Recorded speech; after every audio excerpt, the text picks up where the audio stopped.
Secret room ಒಳಗಡೆ ಒಂದು ಕಡೆ ಧ್ರುವಂತು ಮತ್ತೊಂದು ಕಡೆ ರಕ್ಷಿತಾ. ಇವರಿಬ್ಬರು ಟಾಮ್ ಆ್ಯಂಡ್ ಜೆರ್ರಿ ಆಟ ನೋಡಲಿಕ್ಕೆ ಒಂಥರ ಮಜವಾಗಿ ಕಾಣಿಸ್ತಾ ಇದೆ. ಇನ್ಕ್ಲೂಡಿಂಗ್ ಅಶ್ವಿನಿ ಮತ್ತು ಚೈತ್ರ ಸೇರಿದ್ರು ಯಾರೂ ಸಹಿತ ರಕ್ಷಿತಾ ಬಗ್ಗೆ ನೆಗೆಟಿವ್ ಆಗಿ ಹೇಳ್ತಾ ಇಲ್ಲ. ಇದು ಧ್ರುವಂತ್ ಕೇಳಿಸ್ಕೊಂಡು ಟ್ರಿಗರ್ ಆಗ್ತಾ ಇದ್ದಾರೆ. ಈಗ ಇಬ್ಬರ ಬಗ್ಗೆನೂ ಒಳ್ಳೇದೇ ಮಾತಾಡಿದ್ರು ಓಕೆ, ಇಬ್ಬರ ಬಗ್ಗೆನೂ ಕೆಟ್ಟದ್ದು ಮಾತಾಡಿದ್ರು ಸಹಿಸ್ಕೋಬೋದು. ಆದರೆ ಒಬ್ಬರ ಬಗ್ಗೆ ಒಳ್ಳೇದು ಮಾತಾಡಿ ಇನ್ನೊಬ್ಬರ ಬಗ್ಗೆ ಕೆಟ್ಟದ್ದು ಮಾತಾಡೋದಿದೆಯಲ್ಲ, ಅದು ಸಹಿಸ್ಕೊಳ್ಳೋಕೆ ಯಾರಿಗೂ ಆಗಲ್ಲ.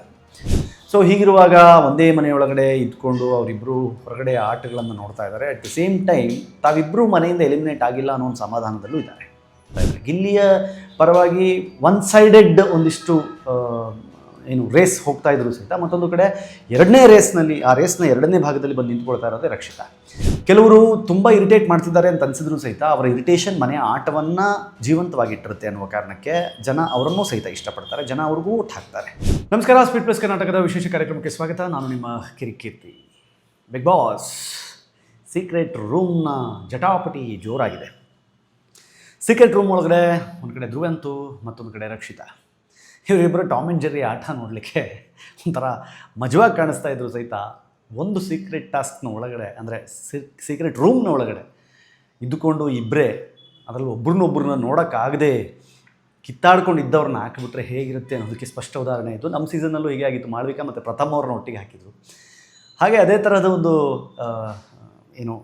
ರೆಪ್ಲಿಕೇಶನ್ ಅನ್ನೋ ಥರ ಈ ಸಲ ಧ್ರುವಂತ್ ಮತ್ತು ರಕ್ಷಿತಾ ಮನೆಯೊಳಗಡೆ, ಅಂದರೆ ಸೀಕ್ರೆಟ್ ರೂಮ್ನಲ್ಲಿದ್ದಾರೆ. ಅವರಿಬ್ಬರು ಸೀಕ್ರೆಟ್ ರೂಮಲ್ಲಿ ಇದ್ಕೊಂಡು ಹೊರಗಡೆ ಮನೆಯವರು ಏನು ಮಾತಾಡ್ತಾ ಇದ್ದಾರೆ ಅನ್ನೋದನ್ನು ಆಗಾಗ ಬಿಗ್ ಬಾಸ್ ಒಂದು ಗ್ರೀನ್ ಲೈಟ್ ಹಾಕೋದ್ರ ಮೂಲಕ ಹೆಡ್ಫೋನ್ಸನ್ನು ಕಿವಿಗೆ ಹಾಕ್ಕೊಂಡು ನೀವು ಕೇಳಿಸ್ಕೋಬೇಕು ಅಂತ ಅವ್ರನ್ನ ಟಿ ವಿ ಸ್ಕ್ರೀನ್ನಲ್ಲಿ ತೋರಿಸ್ತಾ ಇದ್ದಾರೆ. ಇಲ್ಲಿ ರಕ್ಷಿತಾ ಬಗ್ಗೆ ಮನೆಯವರಲ್ಲಿ ಸಾಕಷ್ಟು ಒಳ್ಳೆಯ ಅಭಿಪ್ರಾಯಗಳು ಕೇಳಿಬರ್ತಾ ಇದೆ. ಅಂದರೆ ಭಾಳ ಒಳ್ಳೆಯ ಹುಡುಗಿ, ಈಗ ರಘು ಹೇಳಿದ ಹಾಗೆ ನನ್ನ ತಂಗಿ ಅಂತ ತುಂಬ ಹಚ್ಕೊಂಡು ಬಿಟ್ಟಿದ್ದೆ ಅಂತಾನು, ಗಿಲ್ಲಿಗೆ ನಾನು ಯಾರು ಹೋದಾಗಲೂ ಅಷ್ಟು ಎಮೋಷ್ನಲ್ ಆಗಿರಲಿಲ್ಲ, ಇವಳು ವಿಚಾರದಲ್ಲಿ ಎಮೋಷ್ನಲ್ ಆದೆ ಅಂತಾನು, ಮಾಳು ಬೇಜಾರು ಮಾಡ್ಕೊಂಡಿತ್ತು, ರಜತ್ತು ಬಂದ ಇಷ್ಟೇ ದಿನದಲ್ಲಿ ನನಗೆ ಕ್ಲೋಸ್ ಆಗಿದ್ದು ಅಂತ ಹೇಳಿದ್ದು. ಅಂದರೆ ಯಾರೂ ಸಹಿತ ಇನ್ಕ್ಲೂಡಿಂಗ್ ಅಶ್ವಿನಿ ಮತ್ತು ಚೈತ್ರ ಸೇರಿದ್ರು ಯಾರೂ ಸಹಿತ ರಕ್ಷಿತಾ ಬಗ್ಗೆ ನೆಗೆಟಿವ್ ಆಗಿ ಹೇಳ್ತಾ ಇಲ್ಲ. ಆದರೆ ಮತ್ತೊಂದು ಕಡೆ ಧ್ರುವಂತ ಬಗ್ಗೆ ಒಬ್ಬರಾದ್ಮೇಲೆ ಒಬ್ಬರು ಟಾಂಟ್ ಕೊಡ್ತಾ ಇದ್ದಾರೆ, ಅವ್ರನ್ನ ಟಾರ್ಗೆಟ್ ಮಾಡುವ ಹಾಗೆ ಸ್ಟೇಟ್ಮೆಂಟ್ಗಳನ್ನು ರೆಕಾರ್ಡ್ ಮಾಡ್ತಾ ಇದ್ದಾರೆ. ಇದು ಧ್ರುವಂತ್ ಕೇಳಿಸ್ಕೊಂಡು ಟ್ರಿಗರ್ ಆಗ್ತಾ ಇದ್ದಾರೆ. ಈಗ ಇಬ್ಬರ ಬಗ್ಗೆನೂ ಒಳ್ಳೇದೇ ಮಾತಾಡಿದ್ರು ಓಕೆ, ಇಬ್ಬರ ಬಗ್ಗೆನೂ ಕೆಟ್ಟದ್ದು ಮಾತಾಡಿದ್ರು ಸಹಿಸ್ಕೋಬೋದು. ಆದರೆ ಒಬ್ಬರ ಬಗ್ಗೆ ಒಳ್ಳೇದು ಮಾತಾಡಿ ಇನ್ನೊಬ್ಬರ ಬಗ್ಗೆ ಕೆಟ್ಟದ್ದು ಮಾತಾಡೋದಿದೆಯಲ್ಲ, ಅದು ಸಹಿಸ್ಕೊಳ್ಳೋಕೆ ಯಾರಿಗೂ ಆಗಲ್ಲ. ಅಂಥದ್ರಲ್ಲಿ ಧ್ರುವಂತು ಮೊದಲೇ ಸಿಕ್ಕಾಬಟ್ಟೆ ಇಮಿಟೇಟ್ ಮಾಡ್ತಾರೆ. ಈಗ ಇವಳು ಮ್ಯಾಟಲ್ ಅಂತ ಇವತ್ತಿನ ಪ್ರೋಮೋ ನೋಡಿದ್ರೆ ರಕ್ಷಿತನನ್ನು ರೆಪ್ಲಿಕೇಟ್ ಮಾಡೋ ಥರ ಅವರು ಇಮಿಟೇಟ್ ಮಾಡ್ತಾ ಇದ್ದಾರೆ. ಸೊ ಹೀಗಿರುವಾಗ ಜೂನಿಯರ್ ರಕ್ಷಿತಾ ಆಗ್ತಾ ಇದ್ದೀರಾ ನೀವು, ನನ್ನನ್ನೇ ಕಾಪಿ ಮಾಡ್ತಾ ಇದ್ದೀರಾ ಅಂತೆಲ್ಲ ರಕ್ಷಿತಾ ರೇಗಿಸುವ ಹಂತಕ್ಕೆ ಬಂದಿದೆ. ಅಟ್ ದ ಸೇಮ್ ಟೈಮ್ ನಿನ್ನೆ ರಕ್ಷಿತಾ ಹೇಳಿದೊಂದು ಮಾತು, ಈ ಮನುಷ್ಯನ ಜೊತೆಯಲ್ಲಿ ಹೇಗೆ ಇರೋದು ನಾನು ಇವಾಗ ಈ ಮನೆಯೊಳಗಡೆ ಅಂತಾನೋ, ಅಥವಾ ಬಿಗ್ ಬಾಸ್ಗೆ ಅನಿಸಿರುತ್ತೆ ನಿಮ್ಮನ್ನು ಸೀಕ್ರೆಟ್ ರೂಮಿಗೆ ಹಾಕಬಾರ್ದಿತ್ತು ಅಂತ ಬಿಗ್ ಬಾಸ್ಗೆ ಅನ್ನಿಸ್ತೈತೆ ಅಂತ ಅನಿಸಿದೆ ಅನ್ನೋ ಥರ ಟಾಂಟ್ ಕೊಟ್ಟಿದ್ದಿರಬಹುದು. ಇವೆಲ್ಲವನ್ನು ಗಮನಿಸಿದಾಗ ಈ ವಾರದ ಸೀಕ್ರೆಟ್ ಟಾಸ್ಕ್ನ ಆಟ ಭಾಳಷ್ಟು ರೋಚಕ ತಿರುವುಗಳನ್ನು ಪಡ್ಕೊಳ್ಳೋ ಸಾಧ್ಯತೆಗಳಿದೆ. ಯಾಕಂದರೆ ಹೋಗ್ತಾ ಅವರಿಬ್ಬರ ಬಗ್ಗೆ ಮಾತಾಡೋದು ಕಮ್ಮಿ ಆದರೂ ಕೂಡ ಮನೆಯೊಳಗಡೆ ನಡೆಯುವಂತಹ ಆ್ಯಕ್ಟಿವಿಟೀಸನ್ನು ಸಹಿತ ಇವ್ರಿಗೆ ತೋರಿಸ್ತಾ ಇರೋದ್ರಿಂದ ಇವರ ಆ್ಯಂಗಲ್ನಲ್ಲಿ ಹೇಗೆ ಕಾಣುತ್ತೆ. ಈಗ ಇವರು ಮನೆಯೊಳಗಡೆ ಇಲ್ಲಿ ತನಕ ಏನು ನೋಡ್ತಾ ಇದ್ರಲ್ಲ ಅದನ್ನು ಒಬ್ಬ ಬರೀ ಕಂಟೆಸ್ಟೆಂಟ್ ಮಾತ್ರ ಅಲ್ಲ, ಜೊತೆಯಲ್ಲಿ ಒಬ್ಬ ವೀವರ್ ಆಗಿಯೂ ನೋಡ್ತಾರೆ. ವೀವರ್ ಆಗಿಯೂ ಅವರು ಅದನ್ನು ಗಮನಿಸ್ತಾ ಇರ್ತಾರೆ. ಯಾಕಂದರೆ ನಾವು ನೀವು ಹೇಗೆ ನೋಡ್ತೀವೋ ಹಾಗೆ ನೋಡ್ತಾ ಇರ್ತಾರೆ ಈಗ ಅವರು ಅದನ್ನು. ಸೊ ಹೀಗಿರುವಾಗ ಒಂದೇ ಮನೆಯೊಳಗಡೆ ಇದ್ಕೊಂಡು ಅವರಿಬ್ಬರು ಹೊರಗಡೆ ಆಟಗಳನ್ನು ನೋಡ್ತಾ ಇದ್ದಾರೆ. ಅಟ್ ದಿ ಸೇಮ್ ಟೈಮ್ ತಾವಿಬ್ಬರು ಮನೆಯಿಂದ ಎಲಿಮಿನೇಟ್ ಆಗಿಲ್ಲ ಅನ್ನೋ ಒಂದು ಸಮಾಧಾನದಲ್ಲೂ ಇದ್ದಾರೆ. ಮತ್ತೊಂದು ಕಡೆ ದೊಡ್ಡ ಮನೆ ಒಳಗಡೆ ಗಿಲ್ಲಿ ನಿನ್ನೆ ಅಷ್ಟು ಕಾಣಿಸ್ಕೊಳ್ಳಿಲ್ಲ, ಅಂದರೆ ಸ್ವಲ್ಪ ಅಷ್ಟೇ ರೆಗ್ಯುಲರಾಗಿ ಗಿಲ್ಲಿ ಕಾಣಿಸುವಷ್ಟು ಗಿಲ್ಲಿ ಕಾಣಿಸ್ಕೊಳ್ಳಿಲ್ಲ. ಆದರೆ ಅಶ್ವಿನಿ ಮತ್ತು ಚೈತ್ರ ಅವರ ನಡುವಿನ ಜಗಳ ತಾರಕಕ್ಕೇರ್ತಾ ಇದೆ ದಿನೇ. ಅಂದರೆ ಆ ಟಾಸ್ಕ್ ವಿಚಾರದಲ್ಲಾಗಿರ್ಬೋದು, ಪರ್ಚಿದ್ರು ಅಂತಾನೋ, ಹೊಡೆದ್ರು ಅಂತಾನೋ, ಹಲ್ಲೆ ಅಂತಾನೋ, ಬೇರೆ ಬೇರೆ ಟಾಸ್ಕ್ನ ಒಳಗಡೆ ಅವ್ರು ಮಾಡ್ಕೊಳ್ತಾ ಇರುವಂಥದ್ದು ಅಥವಾ ಆಡ್ಕೊಳ್ತಾ ಇರುವಂಥದ್ದು ಇದೆ. ಆ ರೀತಿಯನ್ನು ಮನೆಯವರು ಒಂದ್ಸಲಿ ಅವ್ರ ಪರವಾಗಿ ನಿಂತ್ಕೋಬೇಕು ಗೊತ್ತಾಗ್ತಾ ಇಲ್ಲ, ಮತ್ತೊಂದ್ಸಲಿ ಇವ್ರ ಪರವಾಗಿ ನಿಂತ್ಕೋಬೇಕು ಗೊತ್ತಾಗ್ತಿಲ್ಲ ಅನ್ನೋ ಕನ್ಫ್ಯೂಷನಲ್ಲಿದ್ದಾರೆ. ಟಾಸ್ಕನ್ನು ಸರಿಯಾಗಿ ಅರ್ಥ ಮಾಡಿಕೊಂಡು ಆಡುವ ನಿಟ್ಟಿನಲ್ಲಿ ಇವರುಗಳು ಟಾಸ್ಕನ್ನು ಹೇಗಾದರೂ ಮಾಡಿ ಗೆಲ್ಲೇಬೇಕು ಅನ್ನುವ ಹಠಕ್ಕೆ ಬಿದ್ದು ಫಿಸಿಕಲಿ ತುಂಬ ಹರ್ಟ್ ಮಾಡ್ಕೋತಾ ಇದ್ದಾರೆ ಅನ್ನೋದು ಮೇಲ್ನೋಟಕ್ಕೆ ತುಂಬ ಸ್ಪಷ್ಟವಾಗಿ ಗೊತ್ತಾಗ್ತಾ ಇದೆ. ಮತ್ತೊಂದು ಕಡೆ ರಜತ್ ಮತ್ತು ಸೂರಜ್ ಅವ್ರ ನಡುವೆನೂ ಬಹಳ, ಅಂದರೆ ಇಬ್ಬರು ದೈತ್ಯಾಕಾರದ ಪ್ರತಿಭೆಗಳು. ಆ ಪ್ರತಿಭೆಗಳ ಮಧ್ಯೆ ಇರುವಂತಹ ಅಂತಹ ಟಾಸ್ಕ್ಗಳಲ್ಲಿ ಅದನ್ನು ಉಳಿಸ್ಕೊಳ್ಳುವಂತಹ, ಸರ್ಕಲ್ ಒಳಗೆ ಉಳಿಸ್ಕೊಳ್ಳುವಂತಹ, ಡಿಸ್ಕ್ಗಳನ್ನು ಉಳಿಸ್ಕೊಳ್ಳುವಂತಹ ಒಂದು ಆಟದಲ್ಲಿ ಬಹಳ ನೆಕ್ಸ್ಟ್ ಲೆವೆಲ್ ಪ್ರಕ್ರಿಯೆಗಳು ನಡೀತು. ಅಶ್ವಿನಿ ಅವರು 2 ಟಾಸ್ಕನ್ನು ವಿನ್ ಆದರು. ಇವಾಗ ಮುಂದಿನ ಆಟದ ವೈಖರಿಗಳು ಹೇಗಿರುತ್ತೆ ಅಂತ ನೋಡಬೇಕೀಗ. ಈಗ ಕ್ಯಾಪ್ಟನ್ಶಿಪ್ ಓಟಕ್ಕೆ ನೇರವಾಗಿ ಇವಾಗ ಅಶ್ವಿನಿ ಅವರು ಒಂದು ಕಡೆ ಬರ್ತಾರೆ, ಮತ್ತೊಂದು ಕಡೆ ಈಗ ಕಾವ್ಯ ಅವರು ಬಂದು ನಿಂತ್ಕೊಳ್ಳೋ ಸಾಧ್ಯತೆ ಕಾಣ್ತಾ ಇದೆ.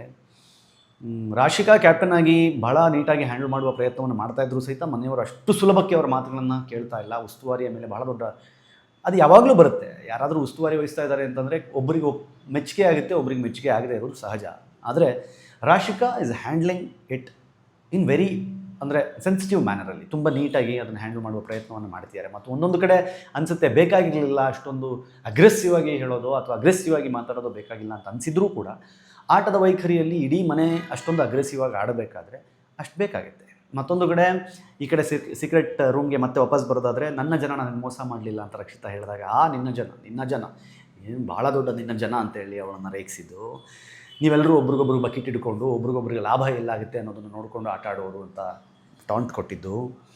ಇವೆಲ್ಲವೂ ಬಹಳ ಹೊರಗಡೆ ಜಗತ್ತಿಗೆ ನೋಡುವಾಗ ಬೇರೆ ಬೇರೆ ಥರ ಕಾಣುತ್ತೆ. ಈಗ ಸೋಷಿಯಲ್ ಮೀಡಿಯಾದಲ್ಲಿ ನೀವು ನೋಡ್ತಾ ಇದ್ದರೆ ರಕ್ಷಿತಾಳಿಗೆ ಬಹಳ ದೊಡ್ಡ ಫ್ಯಾನ್ ಬೇಸ್ ಕ್ರಿಯೇಟ್ ಆಗ್ತಾ ಇದೆ.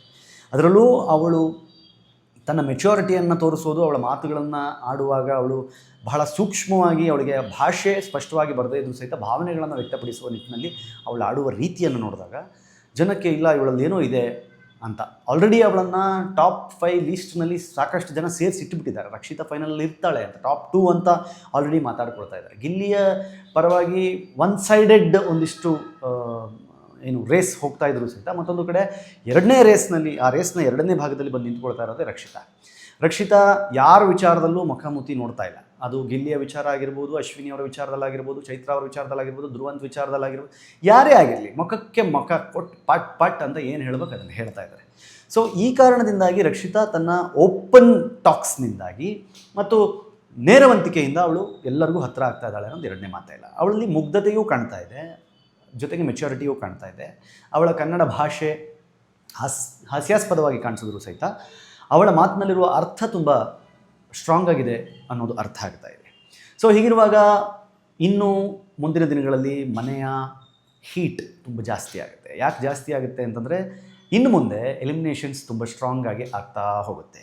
ಎಲಿಮಿನೇಷನ್ಸ್ ತುಂಬ ಸ್ಟ್ರಾಂಗ್ ಆಗಿ ಯಾಕೆ ಅಂತಂದರೆ ಈ ಹಂತಕ್ಕೆ ಬಂದಾಗ ಅಲ್ಲಿ ಉಳ್ಕೊಂಡಿರೋರೆಲ್ಲ ತುಂಬ ಸ್ಟ್ರಾಂಗ್ ಕಂಟೆಸ್ಟೆಂಟ್ ಅಂತ ಕರೆಸ್ಕೊಳ್ಳುವವರೇ ಉಳ್ಕೊಂಡಿರುವಾಗ ಕೆಲವರು ಆಲ್ರೆಡಿ ಮನೆಯಿಂದ ಕಾಣೆ ಆಗ್ತಾ ಇದ್ದಾರೆ ಅವರ ಮಧ್ಯದಲ್ಲಿ. ಅಂದರೆ ತುಂಬ ಸ್ಟ್ರಾಂಗ್ಗಳ ಮಧ್ಯದಲ್ಲಿ ಕೆಲವರು ಬಂದಲ್ಲಿ ಫಿಕ್ಸ್ ಆಗಿಬಿಟ್ರೆ ಒಳಗಡೆ ಲಾಕ್ ಆಗಿರ್ತಾರೆ. ಅವ್ರಿಗೆ ಹೇಗೆ ಆಡಬೇಕು, ಇವ್ರ ಜೊತೆಲಿ ಹೇಗೆ ಕಾಂಪೀಟ್ ಮಾಡಬೇಕು ಅಥವಾ ಇವ್ರ ಜೊತೆಲಿ ಹೇಗೆ ಆಟವನ್ನು ಮುಂದುವರಿಸಬೇಕು ಅನ್ನೋದನ್ನು ಗೊತ್ತಿಲ್ಲದೆ ಕನ್ಫ್ಯೂಸ್ ಆಗ್ತಾ ಇರೋ ಹಾಗೆ ಕಾಣ್ತಾ ಇದೆ. ಆ ಕನ್ಫ್ಯೂಸ್ ಆಗ್ತಾ ಇರೋಂತಹ ಕ್ಯಾರೆಕ್ಟರ್ಗಳು ಮುಂದಿನ ದಿನಗಳಲ್ಲಿ ಹಂತವಾಗಿ ಮನೆಯಿಂದ ಹೊರಗಡೆ ಹೋಗೋದು ಸಹಜ.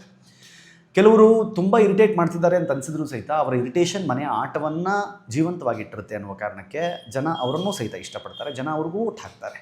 ಸೊ ಇಂತಹ ಕೆಲವು ಕ್ಯಾರೆಕ್ಟರ್ಗಳನ್ನು ನಾವಲ್ಲಿ ನೋಡ್ತಾ ಇದ್ದೀವಿ. ಸಾಕಷ್ಟು ಜನರ ಬಗ್ಗೆ ನಾವು ಅಭಿಪ್ರಾಯವನ್ನು ಸೋಷಿಯಲ್ ಮೀಡಿಯಾದಲ್ಲಿ ಹೇಳೋದನ್ನು ಕೇಳಿದ್ದೀವಿ. ಏನಂತಂದರೆ ಇವ್ರಿಗೆ ಯಾರು ಓಟ್ ಹಾಕ್ತಾ ಇದ್ದಾರೆ, ಇವ್ರು ಹೆಂಗೆ ಉಳಿಸ್ಕೊತಾ ಇದ್ದಾರೆ, ಇವ್ರು ಹೆಂಗೆ ಸೇಫ್ ಆಗ್ತಾ ಇದ್ದಾರೆ ಅಂತ ಮಾತಾಡ್ತಾರಲ್ಲ.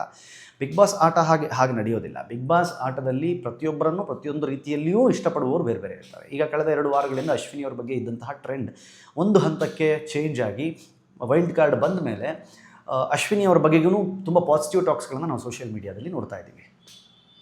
ಆಟದ ವೈಖರಿಯಲ್ಲಿ ತನ್ನನ್ನು ತಾನು ಹೇಗೆ ರೂಪಿಸ್ಕೊಳ್ಬೇಕು ಅನ್ನೋದನ್ನು ಅಶ್ವಿನಿ ಅವರು ಈಗೀಗ ಅರ್ಥ ಮಾಡ್ಕೊಂಡು ಹೋಗ್ತಾ ಇರೋದ್ರಿಂದ ಅಶ್ವಿನಿ ಅವರು ತಾನೂ ಸಹಿತ ಫೈನಲಿಸ್ಟ್ಗೆ ಆಯ್ಕೆಯಾಗಬಲ್ಲ ಒಬ್ಬ ಸ್ಪರ್ಧಿ ಅನ್ನೋದನ್ನು ತುಂಬ ಸ್ಟ್ರಾಂಗ್ ಆಗಿ ಹೇಳ್ತಾ ಇದ್ದಾರೆ. ಮತ್ತೊಂದು ಕಡೆ ಈ ಸಲ ಕ್ಯಾಪ್ಟನ್ ಆಗಿರುವ ಕಾರಣಕ್ಕೆ ರಾಶಿಕಾ ತುಂಬ ಸ್ಟ್ರಾಂಗ್ ಆಗಿ ಕಾಣ್ತಾ ಇದ್ದಾರೆ. ಸೂರಜ್ ಎಂದಿನಂತೆ ತಮ್ಮ ಆಟವನ್ನು ಮುಂದುವರಿಸ್ತಾ ಇದ್ದಾರೆ. ರಜತ್ ಅವರ ಟಾಸ್ಕ್ ಆಡುವ ರೀತಿಯ ಬಗ್ಗೆ ಜೊತೆಗೆ ಬಂದಿರುವಂತಹ ಚೈತ್ರಾನೇ ಟಾಂಟ್ ಕೊಟ್ಟು ಟಾರ್ಗೆಟ್ ಮಾಡಿ ಆಡ್ತಾ ಇರುವಂತಹ ಮಾತುಗಳನ್ನು ಸಹಿತ ನಾವು ಪ್ರಮೋದಲ್ಲಿ ನೋಡ್ತಾ ಇದ್ದೀವಿ. ಸೊ ಇವತ್ತು ಸಹಿತ ಒಂದಿಷ್ಟು ರೋಮಾಂಚಕಾರಿ ಆಟಗಳನ್ನು ನೋಡಲಿಕ್ಕೆ ಸಾಧ್ಯ ಇದೆ. ಕೆಲವೊಂದು ಟ್ವಿಸ್ಟ್ ಟರ್ನ್ಗಳನ್ನು, ಅಂದರೆ ಬಕೆಟ್ ಇದು ದೊಡ್ಡ ಡ್ರಮ್ನಲ್ಲಿ ನೀರಿಟ್ಟು ಅದನ್ನು ಯಾರು ಜಾಸ್ತಿ ಉಳಿಸ್ಕೊಳ್ತಾರೆ ಅನ್ನೋ ನಿಟ್ಟಿನಲ್ಲಿರುವಂಥ ಚರ್ಚೆ ನಡೀತಾ ಇದೆ. ಆ ಆಟದ ವೈಖರಿಯಲ್ಲಿ ಇವತ್ತು ಅದರಲ್ಲೂ ಮೋಸ ಆಗಿದೆ, ಹಿಂಗೆ ಮಾಡಿದ್ರು ಸ್ಟ್ರಾಟಜಿ ಅಂತೆಲ್ಲ ನಡೀತಾ ಇದೆ. ಅದು ಸಹಜ ಆ ಮನೆಯೊಳಗೆ. ಸೊ ಆ ಸ್ಟ್ರಾಟಜಿಯಲ್ಲಿ ಇವತ್ತು ಯಾರು ಜಯಶಾಲಿಗಳಾಗ್ತಾರೆ, ಕ್ಯಾಪ್ಟನ್ ರೇಸಿಗೆ ಯಾರು ಬಂದು ನಿಂತ್ಕೋತಾರೆ ಅನ್ನೋದನ್ನು ನೋಡಬೇಕು. ಬಟ್ ಒಂದಂತೂ ಸತ್ಯ, ದಿನಗಳ ಹತ್ತಿರ ಆಗ್ತಾ ಇದ್ದಂತೆ ಮನೆಯ ಸೀರಿಯಸ್ನೆಸ್ ಜಾಸ್ತಿ ಆಗುತ್ತೆ, ಸ್ಪರ್ಧಿಗಳಲ್ಲಿ ಒಳಗೆ ಪುಕ್ಕನೂ ಜಾಸ್ತಿ ಆಗುತ್ತೆ. ನಿಮ್ಗೇನು ಅನ್ಸುತ್ತೆ? ನಿಮ್ಮ ಫೇವ್ರೇಟ್ ಕಂಟೆಸ್ಟೆಂಟ್ ಯಾರು? ಕಮೆಂಟ್ ಮಾಡಿ ಹೇಳಿ. ನೋಡ್ತಾ ಇರಿ ಸ್ಪೀಕ್ ಪ್ಲಸ್ ಕರ್ನಾಟಕ. ಇದು ನಿಮ್ಮಿಂದ ನಿಮಗಾಗಿ, ನಿಮಗೋಸ್ಕರ ಮತ್ತೆ ಸಿಗ್ತೀನಿ. ನಮಸ್ಕಾರ.